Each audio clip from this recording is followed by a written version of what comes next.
দাদা আজকে সোনারপুরে যেভাবে অভিষেক বন্দ্যোপাধ্যায়ের উপর হামলা হয়েছে, টিম তারপর ইট পাটকেল ছোড়া হয়, তার জামা ছিঁড়ে যায়, ধস্তাধস্তি হয়, কি বলবেন? অ্যাকচুয়ালি বাংলায় একটা কথা আছে, খুঁটে পড়ে গোবর হাসে, এমন দিন সবার আছে। আজকে যে ঘটনা ঘটল, আমি শুধু এর তীব্র নিন্দা নয়, আমরা বিজেপিকে বলতে চাইছি যে বিজেপির সঙ্গে আনুষ্ঠানিকভাবে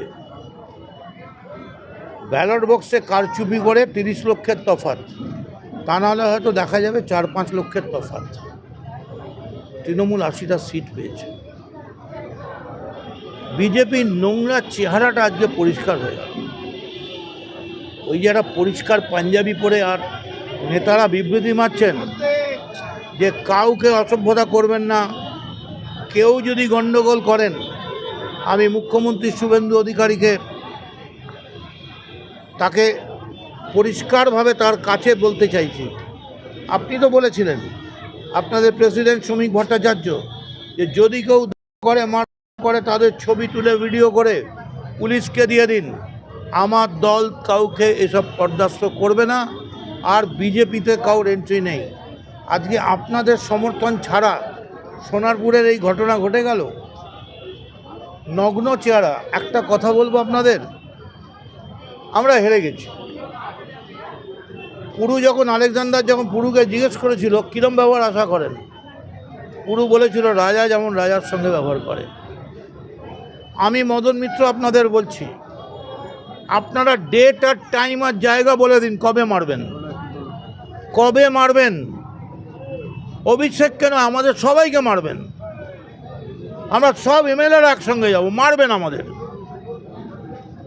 আমরা পরে মার খাবো। আমরা বিধানসভার চত্বরে বুকের রক্তে রক্তাক্ত করে দেবো বিধানসভার চত্বর। কিন্তু কবে মারবেন বলে দিন। এরকম কাপুরুষের মতো লুকিয়ে কেন সুযোগ নিলেন?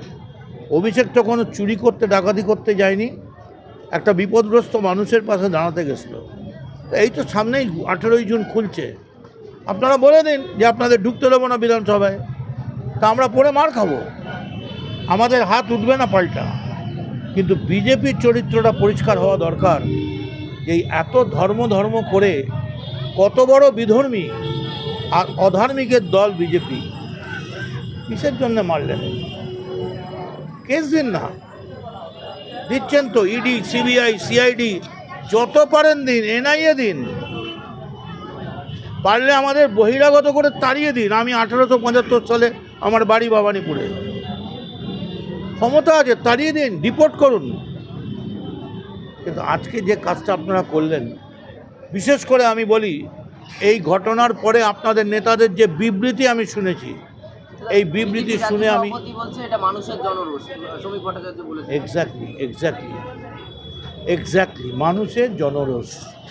সেই মানুষের মুখে পুরো রাজনীতির ভাষা, প্রতিটা কথা রাজনীতির সঙ্গে মেশানো, পুরো দাঁড়িয়ে থেকে অর্গানাইজ করে জিনিসটা করানো হয়েছে।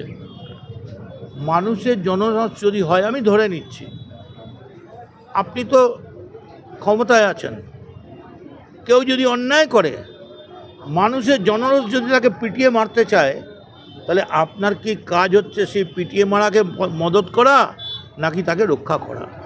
আপনারা বলবেন পুলিশ পাঠিয়েছেন, বাহ নাইস। 2 ঘন্টা ধরে, 1 ঘন্টা 50 মিনিটের সিনেমা শেষ হয়ে যায়। 2 ঘন্টা ধরে নাটকটা চালিয়ে একা অভিমন্যুর মতো অভিষেককে আঘাত করালেন, মারলেন, আর বলছেন জনরোষ। কখনো ভাববেন না প্রত্যেক ক্রিয়ার সমান এবং বিপরীত প্রতিক্রিয়া।